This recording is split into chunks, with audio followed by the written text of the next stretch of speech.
Halo sahabat Lavender, kembali lagi sama Kak Saat. Kali ini ada Kak Calvan di Kampus Live.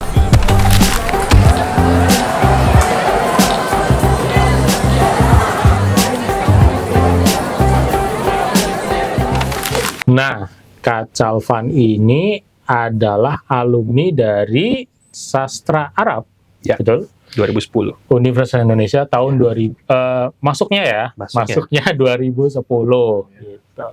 Nah, sebenarnya kami nih agak beririsan nih tahunnya nih. Jadi harusnya ada banyak cerita yang sama ya, tapi nanti kita lihat ngobrolin dia. Pertanyaan pertama, seperti biasa, kalau ketemu anak jurusan mana, langsung langsung ada mitos dan fakta. Yes. Mitos fakta nih ya. Tapi satu-satu aja pertanyaan. Kalau mau masuk sastra Arab harus udah bisa bahasa Arab dulu nggak? Oke. Kalau masuk sastra Arab harus bisa bahasa Arab dulu nggak ya? Iya. Angkatan gua pribadi ada banyak malah yang nggak bisa bahasa Arab gitu ya. Nol Nol gitu. Jadi benar-benar dia lulus dari ujian SNBT-nya, tapi memang bahasa Arabnya dia memang benar-benar bahkan ngaji aja nggak bisa. Gitu. Hah? Betul. Baca huruf Arab aja nggak bisa berarti? Huruf hijaiyah aja nggak hafal. Nggak hafal. Tapi alhamdulillah karena masuk jurusan sastra Arab, akhirnya mulai bisa. Akhirnya mulai lancar. Jadi apakah harus? Enggak. Tapi memang jadinya PR-nya lebih banyak, lebih berat. Oke. Iya. Jadi ada PR-nya karena itu dari nol banget, nol ya. Kalau nggak bisa huruf hijaiyah kayaknya minus deh itu. Maksudnya bukan startnya bukan dari ini, tapi ya dia harus ada yang dikejar dulu sampai ke nol baru bisa lanjut ya. Betul. Waduh. Bahkan ya tapi memang keuntungannya di saat itu ada teman-teman yang memang mau bantu dia di luar jam kelas. Dan dia orang yang mau belajar di luar jam kelas. Jadi dia harus follow up. Jadi ya udah fight aja. Pokoknya karena gue udah masuk, udah jadi resmi mahasiswa sastra Arab. Jadi harus ini. Oke, kita dari awal lagi gitu. Kak Calvan awalnya kenapa pengen masuk jurusan sastra Arab? Kepengen kenapa nggak Perancis?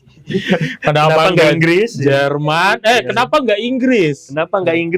Kalau kan kayak biasanya kenapa Inggris? Karena aku dulu suka nih belajar bahasa Inggris dari udah bisa gitu.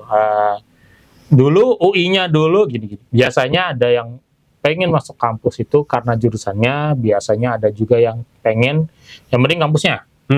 Itu ada yang UI minded ya. Kita terkenal nih anak Jakarta dan sekitarnya tuh ada yang ngomongin UI minded. Jadi gue harus masuk UI atau ITB minded, harus masuk ITB apapun jurusannya. Kak Calvan yang mana nih? Jurusannya dulu, ininya dulu atau yang penting dapat PTN dulu? Jadi pertama teman-teman, kalau mainnya saya itu yang penting PTN dulu. Yang penting PTN dulu. Nggak tahu namanya apa, yang penting PTN dulu. Nah, masuknya lewat? Kalau saya waktu itu lewat jalur SIMAK. Nah, ya, 2010 itu kalau nggak salah SIMAK-nya di bulan Februari atau Maret gitu, bukan? Iya, jadi SIMAK-nya duluan. SIMAK-nya dulu. Ya.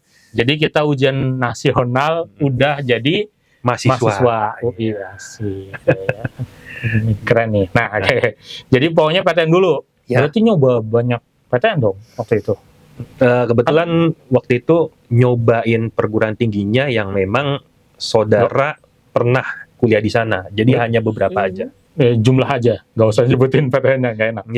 Ya cuman 3. Oke. Ya nggak banyak, karena dulu tuh 2009, 2010, 2000 terakhir tuh 2010 kalau nggak salah. Semua ujian mandiri sebelum ujian nasional. Dulu ada ujian nasional gitu. Jadi kita bisa tuh K1 dulu daftar 5 ada kayaknya. Iya, bisa banget. Bolak-balik ke luar kota apalagi dulu ya. Jadi daftar sana, daftar sini, baru akhirnya kebetulan yang diterima yang mana kayak gitu. Kak Calvan dulu daftar 3, salah satunya SIMAK. Iya, satu Di SIMAK ambil berapa pilihan? Di SIMAK waktu itu ambil 2 pilihan aja. Oh, berarti cuma yang reguler aja ya? Iya, reguler aja. Reguler 2, terus dapat nih sastra Arab. Kita Sastra. nggak usah bilang pilihan berapa. Oh ya, dapat nih sastra Pilihan Arab. pertama kok. Oh, pilihan pertama. Oke, good. Mantap, berarti. Jadi bukan karena pilihan kedua ya, Ya. pilihan pertama. Iya. Pilihan pertama sastra Arab langsung masuk. Pokoknya masuk. ngejar PTN waktu itu. Iya. Oke. Jadi kenapa sastra Arab? Di pilihan pertama loh. Iya. Jadi ini karena background sih. Jadi memang dari kecil merasa saya nggak suka denger lagu, tapi saya nggak tahu kenapa kalau azan tuh denger aja. Oh. Jadi emang dari kecil tuh suara yang indah yang pertama kali saya denger itu azan. Oke. Masuk Azan. SMP saya masuk pesantren. Oh, SMP di pesantren. Iya, masuk pesantren. Nah, SMA-nya baru negeri. Malah berarti cuma 3 tahun nggak lanjut SMP SMA. Betul. Oh. Karena orang tua pengennya kalau SMA terserah dari kan dulu kan masih pakai ranking ya. Kalau sekarang Iya, udah iya. zonasi nih. Ya. Kalau dulu tuh masih pakai ranking online. Jadi mau masuk swasta atau negeri itu tergantung nanti nilai UN.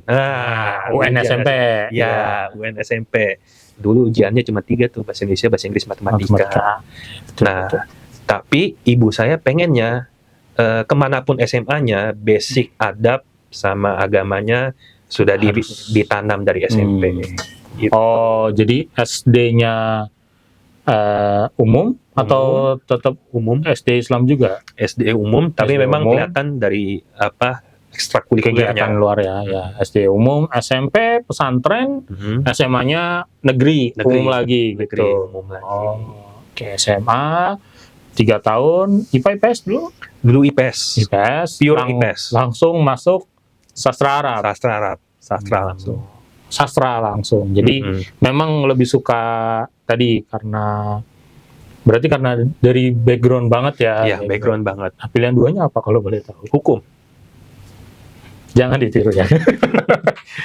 Kenapa? Ada alasannya. Ada alasannya. Ada alasannya. Ada alasannya. Oke. Kenapa saya pengen ambil sastra Arab dulu, baru hukum? Karena memang proyeksinya saya ini pengen mendalami hukum syariat. Oh. Karena di tahun saya dulu, nggak seperti tahun sekarang ya. Kalau tahun sekarang kan banyak tempat kuliah tentang jurusan hukum syariat, lulusan hukum syariat itu banyak. Iya, betul. Di tahun saya dulu itu yang terkait disiplin ilmu hukum syariat tuh masih jarang lah gitu ya, gitu. Jadi betul. pengen daleminnya di sastra Arab dulu. Kenapa? Karena semua sumber hukum syariat itu biasanya bahasa Arab. Begitu. Oke. Jadi memang pengen mendalami bahasa Arabnya. Akhirnya daftar tuh sastra Arab, masuk, langsung lolos, terus langsung dilanjutin. Nah, sekarang gini, UI itu kita ngomongin Universitas Indonesia. UI itu jurusannya namanya sastra Arab, tapi fakultasnya adalah Fakultas Ilmu Budaya. Bukan Fakultas Sastra. Betul. Nah, beda sama kampus lain mungkin. Nah, berarti di dalamnya itu katanya lebih banyak belajar budayanya daripada belajar bahasanya. Benar apa enggak nih? Sebenarnya untuk di UI sendiri, teman-teman, di semester 1 dan 2 itu yang namanya kalau jurusan sastra tetap matrikulasi sastranya yang diperkuat. Matrikulasi sastra? Ya, jadi itu sebutan gue aja sih. Tapi intinya itu penguatan basic dari sastranya itu sendiri. Belajar tentang subkatanya, tensis dalam bahasa negaranya gitu ya. Jadi tetap vocabulary bahasa Arabnya gitu ya. Sampai ke masalah teknik bahasa dalam situasi yang berbeda gitu. Kalau atau bahasanya istilahnya kayak kasus sastra 1, kasus sastra 2 gitu ya. Kasus sastra. Iya, jadi misalkan kata ini kalau kita sedang ingin membicarakan dalam situasi ekonomi, apakah artinya sama atau beda gitu. Kontekstual lah seperti itu. Iya, jadi semester 1, semester 2 awal pasti penguatan di sastranya dulu. Ada pelajaran budayanya nggak? Ada, tetap ada pengantarnya, tapi nanti akan banyak lagi dititik beratkan. Dulu saya ya di semester 3 dan 4 itu baru mulai bikin paper ya, dan bahkan tugasnya lebih banyak presentasi. Oke. Nah, ya berarti balik lagi tadi nih, mulai kapan mulai berasa ketika masuk kuliah terus bilang ini gue anak sastra Arab banget nih, udah belajar ini, atau mungkin karena udah ini, itu mulai berasa kayak gitu mulai kapan? Pertama kali masuk ke sastra Arab itu saya udah merasa ini jurusan saya. Sudah, karena ternyata ya memang ketika kita memilih jurusan gitu ya, kita harus melihat, berkaca kepada diri sendiri juga gitu. Oke, menurut kata temen nih yang lagi banyak peluang jobs atau usahanya itu katanya kayak gitu tuh. Ya kan, prospeknya gimana Kak? Ini bos. Gitu. Jadi tiap konsultasi jurusan, Kak kalau ini prospeknya gimana Kak? Selalu kayak gitu kan yang ditanya. Nah, kita lihat juga tentang kemampuan diri.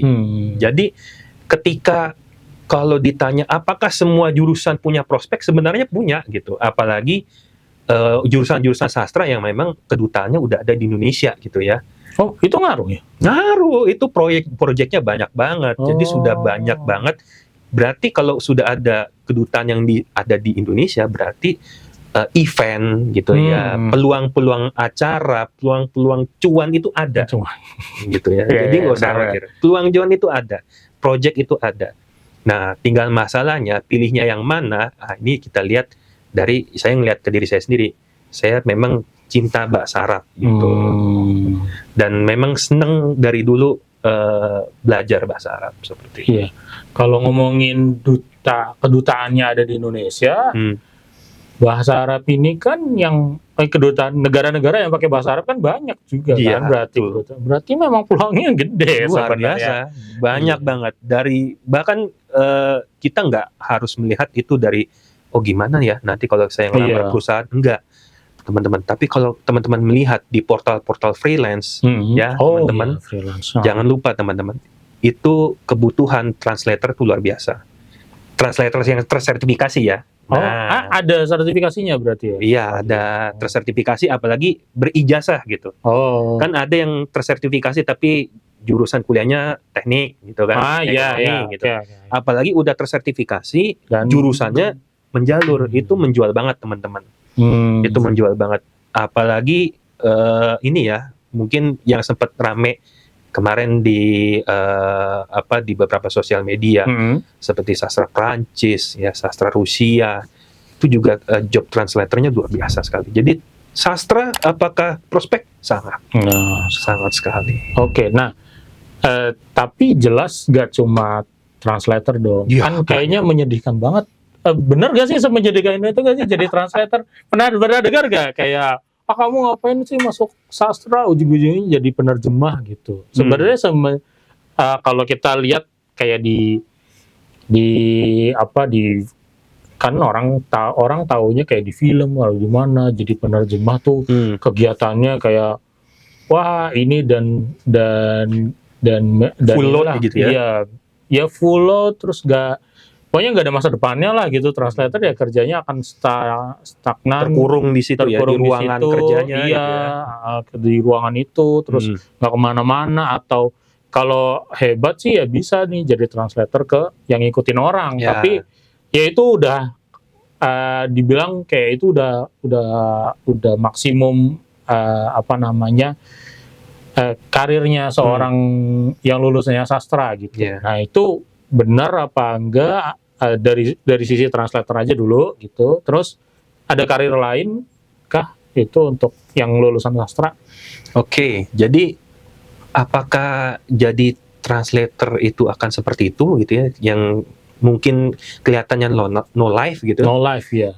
Jadi terkurung di situ, sebenarnya enggak juga sih teman-teman gitu. Jadi enggak juga.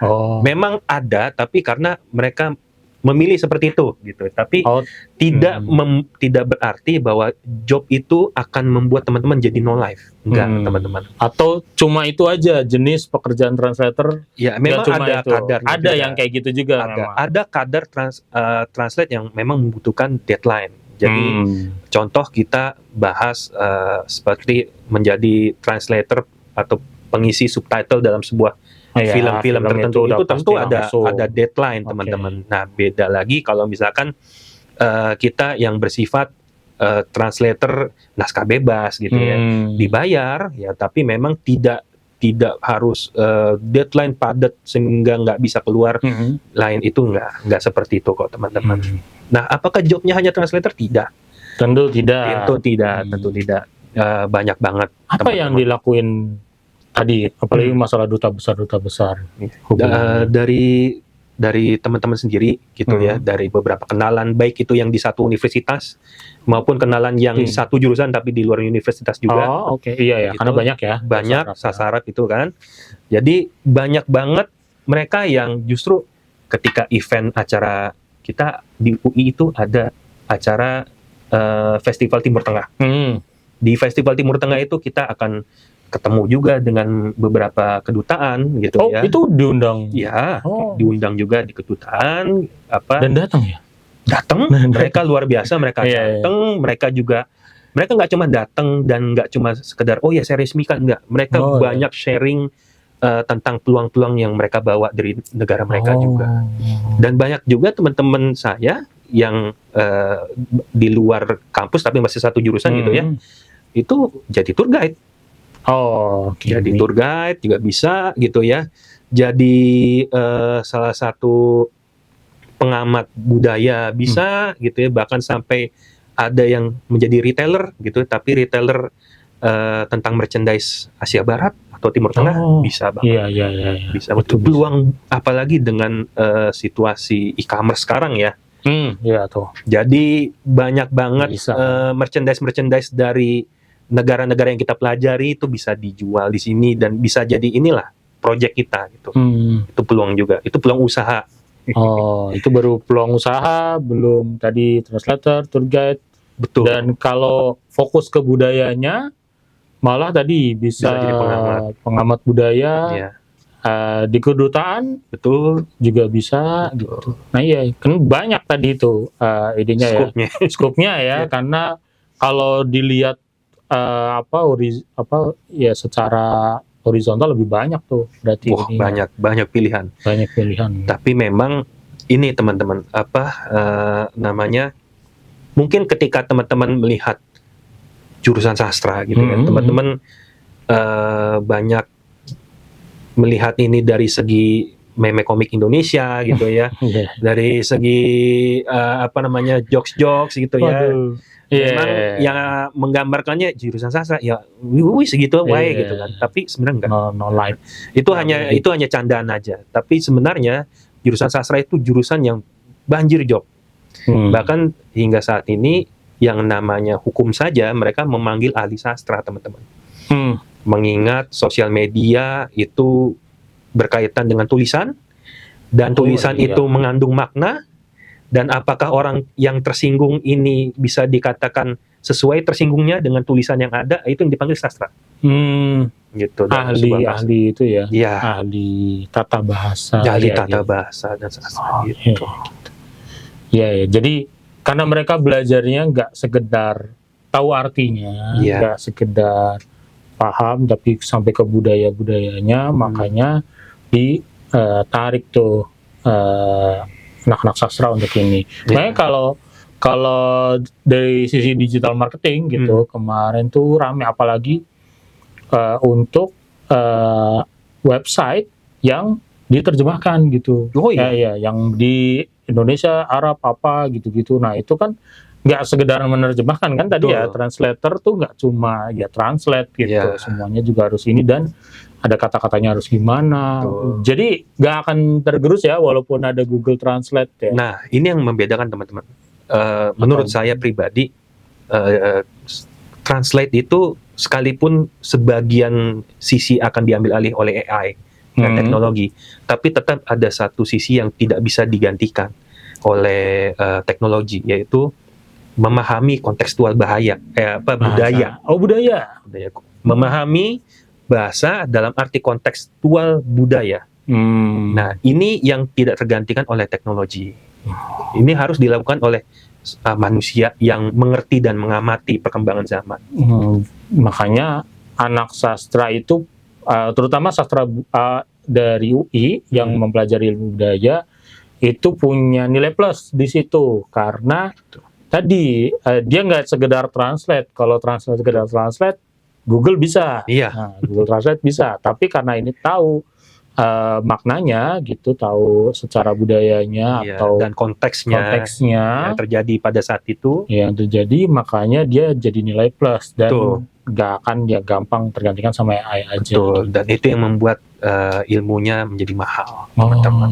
Oke. Nah, itu tentang kuliah sastranya nih, tentang kuliah budayanya. Nah, kegiatannya yang seru apa nih, kegiatan sastra ya? Nggak cuma sastra, pokoknya Kak Calva nih waktu selama kuliah, dari sastranya dulu sampai kegiatan-kegiatan luar kampusnya apa nih? Jadi kalau di luar kampus, teman-teman, sebenarnya saya lebih banyak aktif di unit kegiatan mahasiswa, yaitu taekwondo, teman-teman. Jadi kebetulan di kampus saya dulu itu, di UI itu banyak pilihan, teman-teman. Ada kendo, ada taekwondo. Yang diomongin pasti bela diri semua loh. Ada taekwondo, ada mapala. Mapala. Ada juga sampai ke teater ada, yang seni ada ya. BEM juga masuk ya. BEM juga masuk. Banyak banget pilihannya, dari yang sifatnya sport sampai art gitu. Ada semua pilihan. Tapi saya memang lebih banyak terjunnya ke dunia sport karena basic juga. Background juga. Maksudnya ke taekwondo. Taekwondo itu levelnya kampus, universitas atau jurusan atau? Nah, jadi untuk organisasinya sendiri, sebenarnya taekwondo itu ada taekwondo UI namanya. Jadi memang organisasinya sebenarnya dibuat untuk universitas, tapi diturunkan menjadi beberapa cabang gitu ya. Menjadi ada taekwondo FIB-nya, ada taekwondo FK gitu ya. Ada teknik. Semuanya? Nggak semua. Karena di MIPA nggak ada. Di MIPA nggak ada tuh. Taekwondo, karate. Maksudnya tahunnya Kak Saad ya, nggak ada tuh. Memang dibuat tergantung dari jumlah peserta juga sih, teman-teman. Kalau memang pesertanya banyak, maka untuk mengorganisir lebih mudah, dibuatkan yang skala kecilnya fakultas. Tapi skala universitasnya tetap ikut? Ada latihan rutin? Betul. Jadi kalau dulu angkatan saya ya, 2010 itu latihannya kita di Senin Rabu, Kamis. Dulu latihannya di sebelah lapangan voli. Lapangan voli FIB. Lapangan voli FIB. Nah, kalau untuk UI-nya kita di Pusgiwa. Yaitu di antara hari Selasa dan Jumat kalau nggak salah. Senin, Selasa, Rabu, Jumat, udah 4 hari ya. Jadi full taekwondo. Jadi pulang nggak ada aja, cuma Kamis. Cuma Kamis doang sama Sabtu Minggu. Jadi ya karena saya senang sport gitu kan, olahraga, dan kebetulan pengen masuk futsal tapi kuotanya udah kebanyakan. Kalau futsal tuh paling. Futsal dan basket itu yang harus karena saking kebanyakannya sehingga mereka melakukan seleksi. Karena mereka udah kebanyakan dan mereka harus atur supaya jumlah lapangannya kan juga kecil ya, futsal gitu. Nggak mungkin latihan 100 orang gitu ya. Nggak muat. Jadi mereka lakukan seleksi. Nah, akhirnya udah backgroundnya bela diri, masuknya taekwondo. Tapi berarti belajar taekwondo pas di kampus atau sebelumnya udah pernah belajar? Sebenarnya dulu itu dari kecil diajarnya silat. Silat Betawi, apa? Ada idenya nggak? Dulu ibu sih sendiri yang ngajarin. Gitu. Tapi di rumah punya padepokan gitu? Enggak. Oke. Ibu nggak punya padepokan, tapi memang ibu dulu mantan atlet silat Macan Putih Kebayoran. Macan Putih Kebayoran. Ya. Jawara ya ternyata ibunya. Ya, jadi ibu saya Jawara, justru bapak saya yang tipenya yang office banget gitu, administrasi. Dia nggak tahu sport, nggak suka sport gitu ya. Kebalik. Nah, disitulah ibu saya ngajarin. Jadi backgroundnya itu, cuma berarti nggak pernah kayak ikut di Padepokan terus naik ban apa gitu silatnya, nggak pernah. Jadi memang diajarin aja sama ibu gitu kan. Terus ya karena saya kembar gitu kan. Dia kembar, jadi ya sparring aja berdua gitu. Iya kan. Karena enak kan, jadi kita nggak perlu nyari teman latihan, kenapa sparring gitu. Sparring sama kembaran sendiri, yang tahu gerakannya gitu kan. Bingung nggak tuh? Aduh, agak ini ya. Nah, oke. Berarti beneran dalam tanda kutip ya belajar taekwondo dong dari awal. Iya, belajar taekwondo. Tapi memang ini sih, orang yang masuk belum pernah belajar bela diri sama sekali, sama yang sudah pernah ngenyam bela diri lebih cepat adaptasinya. Tapi memang nggak apa-apa tuh di taekwondo UI zaman itu atau di FIB, nggak untuk saya belum pernah belajar taekwondo tapi ikut aja gitu. Boleh, bebas banget. Jadi ketika udah disediakin fasilitasnya oleh dekanat, itu memang kita boleh cobain semuanya. Bahkan boleh cobain semuanya tuh, abis ikut taekwondo, ikut mapala, abis itu ikut ikut, boleh banget. Iya boleh sih. Iya, kalau ini ya, yang penting yang ada yang mana dan bisa manage waktunya. Waktu tentu, dan tetap utamain kuliah ya. Itu latihannya malam. Untungnya taekwondo itu kita latihannya sore. Jadi habis azan asar, habis kuliah, itu kita join mulai dari 4:30. Mulai dari 4:30 ya, memang udah selesai kuliah ya. Iya. FIB itu jarang tuh yang kuliah malam kayaknya. Jarang, kecuali S2. Ya, kecuali S2. Kalau S1 jarang lah yang kuliahnya malam-malam. Sering K1 kalau ke FIB sorenya agak lebih sore aja. Itu udah sepi. Kecuali ke kantin. Benar ya? Semua anak-anak sastra itu ketika sudah sore semua ngumpul ke kantin sastra atau kansas ya. Kebetulan masjidnya juga sebelah kantin. Jadi enak. Kalau yang anak masjid ya nggak apa-apa nih, dekat-dekat situ. Jadi di situ juga. Ya, habis makan, azan, sholat, nongkrong lagi gitu. Karena kalau ke gedung kuliahnya tuh udah kosong tuh biasanya. Bahkan di situ kan ada les bahasa Inggris ya. Tuh, gitu. LBI. Kan les bahasa Inggris benar. Bukan singkatannya tapi itu lesnya pas les yang sore tuh datang ke kampus ya udah sepi. Udah sepi. Semua gedung kecuali dulu di angkatannya saya itu di gedung 9. Gedung 9 karena ada colokan, nah itu dipakai. Itu rame. Di mana ada colokan biasanya itu dipakai. Colokan dan wifi. Nah, wifi-nya itu. Wifi-nya kampus. Nah, itu kegiatan luar ininya tadi taekwondo. Nah, di taekwondo tuh berarti belajar itu kayak ada ujiannya gitu-gitu juga. Sama. Sebenarnya enaknya di UKM itu teman-teman, UKM universitas, kampus, fakultas itu kita disediain. Kalau kita memang benar-benar mau serius. Boleh. Sampai naik pangkat, ujian bisa. Itu sampai naik berapa tingkat? Kalau Calvan? Terakhir itu saya biru strip. Saya biru strip 1. Itu tingkat berapa? Aduh, berapa ya? Saya udah lupa. Saking banyak. Saya masih banyak kan? Masih banyak. Atas. Jadi sebenarnya minimal kalau kita mau kyorugi atau duel atau sparring itu minimal di sabuk biru seharusnya peraturannya. Jadi memang saya paksa masuk ke sabuk biru gitu. Memang di atasnya ada lagi nggak? Ada biru, merah, hitam. Hitam garis 1, garis 2. Kalau garis 2 udah bisa bikin dojo sendiri. Oke, garis 3 berarti udah grandmaster. Gitu. Ya udah dipanggil sabem itu dimulai sabuk hitam garis 1 udah. Garis 1. Sabuk hitam aja udah sabem. Udah sabem ya. Udah bisa ngajarin soalnya. Kalau ya dipakai buat ini enggak mempertahankan diri juga atau ini. Ini ya teman-teman, ini semenjak saya terjun ke dunia bela diri atau UKM bela diri, ikut olimpiade. Ya itu belum kita omongin.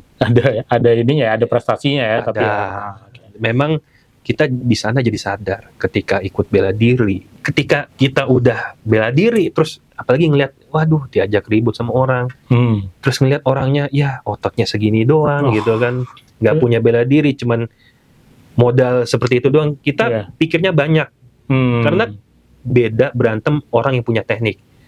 Kita memang berantemnya itu, kalau kita sudah ngeluarin sesuatu, itu pasti bisa melumpuhkan. Kayak semacam, mungkin teman-teman di rumah ada yang pernah dengar Dolio Chagi, tendangan ke samping, roundhouse. Yang muter-muter gitu? Belum. Oh, belum. Itu baru basic.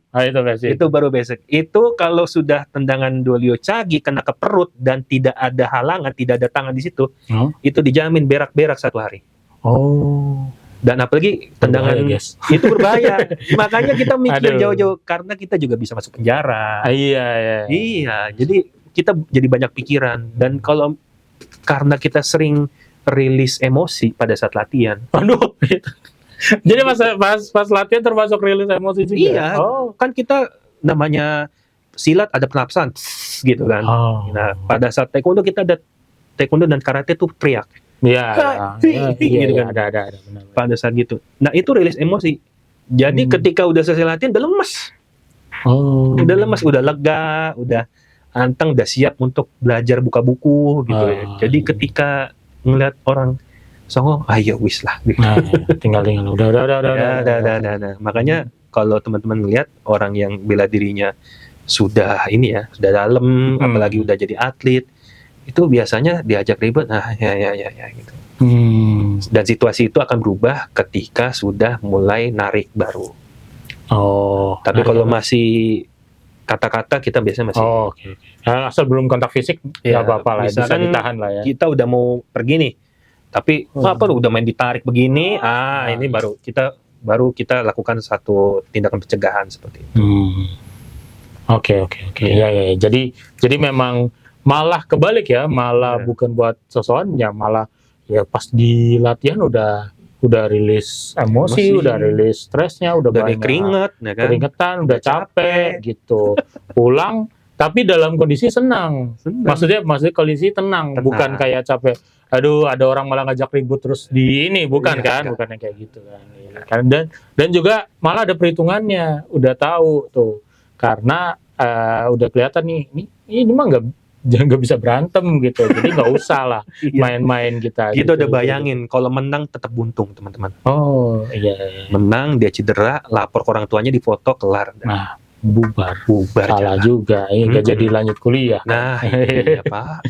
Nah, itu oke. Sekarang tadi luar ininya di taekwondonya nggak sekedar latihan aja kan? Ada kegiatannya nggak, lomba kah atau apa gitu-gitu? Iya, ada. Kalau nggak salah di UI itu, kalau di MIPA itu ada tuh.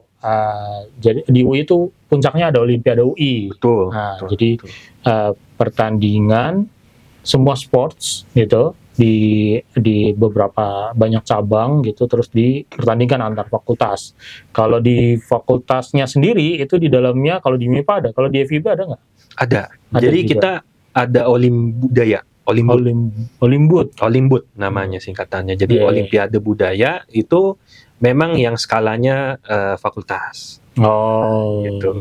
Tapi memang kalau di Olimpiade Budaya nggak ada taekwondo gitu ya. Paling olahraganya futsal, basket, tarik tambang, yang simple lah, yang bergu, olahraga permainan. Iya, olahraga permainan yang tidak terlalu membutuhkan banyak persiapan dan tim medis. Kalau dibikin kayak ada, kan di situ ada kendo, ada taekwondo, ada karate. Kalau dibuat olahraganya itu semua di pertandingan, itu kan harus siap medisnya betul, ribet lah, arenanya juga ribet. Arenanya persiapan karpetnya gitu kan, standar ya. Itu nggak bisa. Tapi kalau di UI ada. Nah, disitulah di Olimpiade UI itu kita sebagai atlet fakultas dikirim sebagai perwakilan. Nah, saya waktu itu sebagai yang taekwondonya. Juara. Alhamdulillah. Itu kalau udah juara nggak boleh juara lagi ya? Tahun depannya ikut lagi nggak? Ikut lagi dong. Juara lagi. Curang. Masalahnya bukan curang ya. Berarti belum ada yang ngalahin aja. Karena kalau di kampus itu anak semester 1 sama yang udah tahun berapa juga nggak kelihatan bedanya kalau udah fight gitu kan. Nah berarti sampai tahun keberapa tuh? Pokoknya sampai terakhir di kampus masih ikutan nggak? Terakhir karena 2014 itu memang fokusnya pengen lulus, jadi udah nggak ikut. Tapi sempat disuruh ikut juga? Sempat ditawarin ikut. Cuman inilah kita udah pengen cepat ngerjain tugas akhir ya teman-teman. Jadi ikut berapa kali? Saya ikut 2 kali. Oh 2 kali. Jadi tahun pertama belum ikut ya? Tahun pertama kita masih belajar dulu kan dari silat gitu kan. Belajar taekwondo gimana sih fight-nya, aturannya gitu kan. Silat kebiasaan dibanting-banting. Taekwondo nggak boleh banting. Nggak boleh banting. Nggak boleh banting. Narik-narik gini nggak boleh. Nggak boleh. Jadi harus mainnya body contact gitu, pukul, tendang gitu ya. Jadi nggak boleh banting. Di situ belajar beda tata cara. Barulah 2012 mulai pertama kali perunggu. Oh mas, pertama perunggu. Terjun perunggu. Yang juara satunya siapa tuh? Nah, yang juara satunya waktu itu dari teknik. Oh anak teknik. Nah, terus 2013 join, masuk final. Nah, final ini ternyata lawan final saya juga anak FIB juga. Nah, yang anak teknik kemarin masih ikut lagi nggak? Nggak. Oh, nggak. Dia udah nggak. Udah nggak ikut juga. Udah nggak ikut juga. Ya memang ini sih tiap tahun banyak pergantian. Karena ada yang lulus ya. Biasanya kadang-kadang juara malah udah di tahun terakhir tuh. Ada yang kayak gitu kan. Ya. Ada yang anak S2 ikut. Ya. Juara. Boleh kan? Olimpiade itu boleh. Dulu Icuk. Boleh.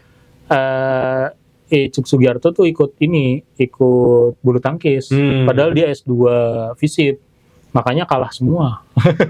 Di FIB juga ada anak S2 tapi tenis meja. Nah, itu yang dulu dapat dia guru. Dia padahal mentor juga. Oh, mentor tenis meja juga. Gitu. Juara.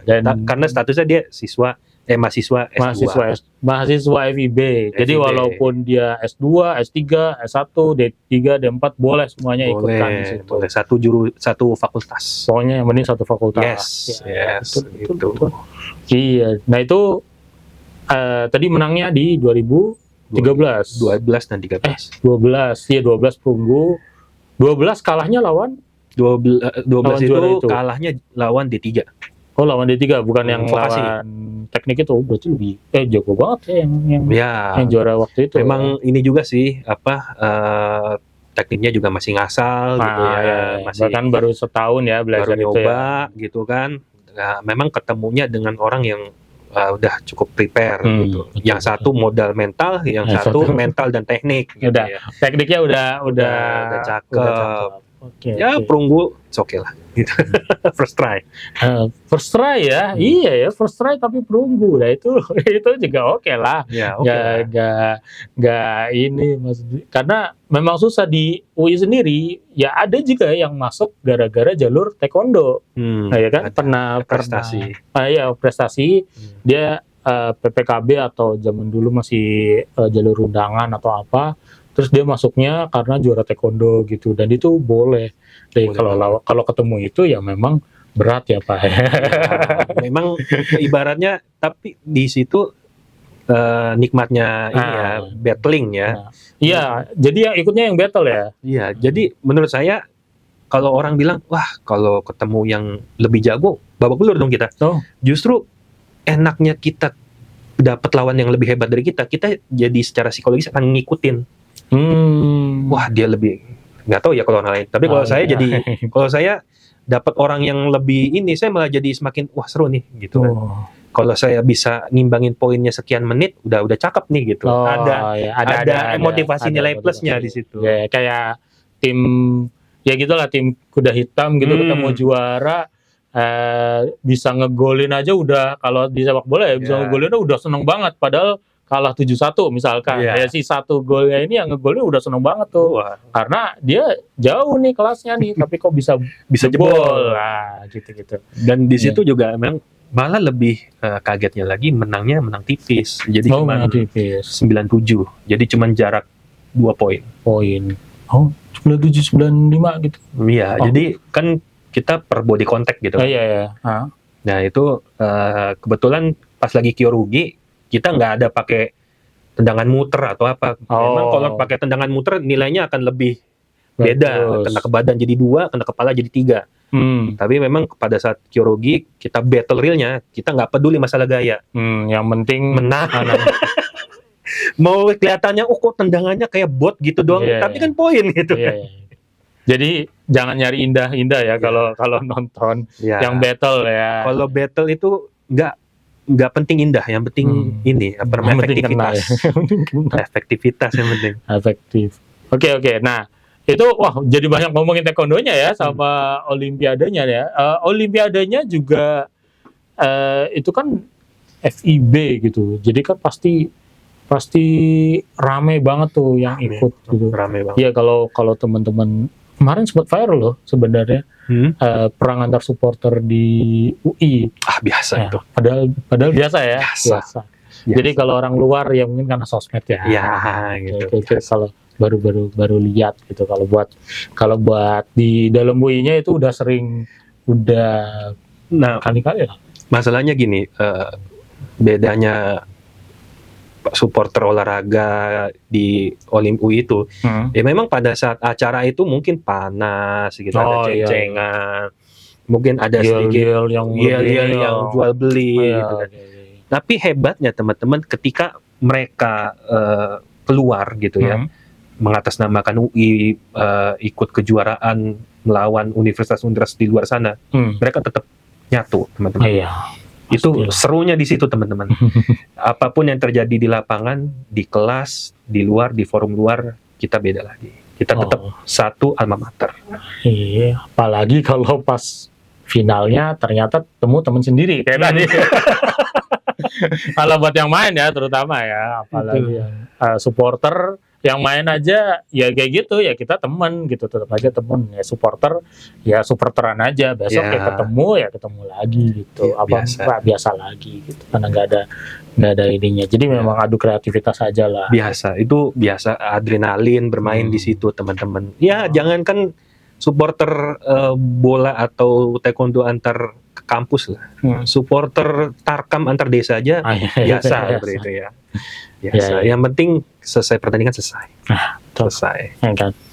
Tensinya pas pertandingan aja. Jangan dibawa habis itu pasti dilanjut. Tetap aja setinggi-tingginya tensi FIB versus FISIP. Tetap aja setelah pertandingan ada yang jadian juga gitu. FIB lagu sama teknik besoknya juga ketemu di kantor di main Dota lagi juga. Biasa teman-teman. Biasa aja ya. Oke. Udah panjang banget, kita ini dulu deh. Balik lagi ke sastra Arabnya. Nah, pasti ini teman-teman di sini banyak yang pengen masuk sastra Arab tapi masih ragu-ragu. Ada ini nggak?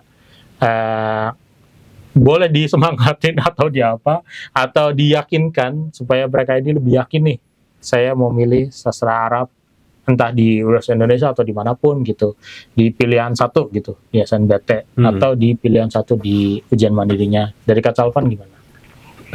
Teman-teman, kalau teman-teman merasa diri teman-teman cinta bahasa Arab, pengen masuk sastra Arab, punya pengalaman sastra Arab, tapi khawatir, ragu karena itu tadi ya, bisikan-bisikan masalah prospek. Percayalah teman-teman, ketika teman-teman masuk ke universitas, apalagi saya bicara kampus saya ya, Universitas Indonesia, yang dosennya itu bukan cuma paham sastra Arab, tapi dia juga punya channel yang besar di luar sana, alumninya juga kooperatif dan punya channel di luar sana. Teman-teman gak usah khawatir. Sastra Arab itu seperti pintu yang kecil, tapi di dalamnya tuh gudang yang besar, teman-teman. Banyak teman-teman. Dan saya mau remind juga, saya adalah salah satunya sastra Arab yang kerjanya tidak di sastra Arab. Tenang aja teman-teman. Jadi untuk masalah prospek itu semuanya bisa teman-teman gapai teman-teman. Selama teman-teman memang benar-benar serius. Jangan dikira bahwa masuk sastra gampang nih, ya udahlah. Ternyata begitu kuliah nggak bagus, drop out. Jangan teman-teman. Iya. Kalau masalah kualitasnya seperti apa, prospeknya seperti apa, pasti bagus teman-teman.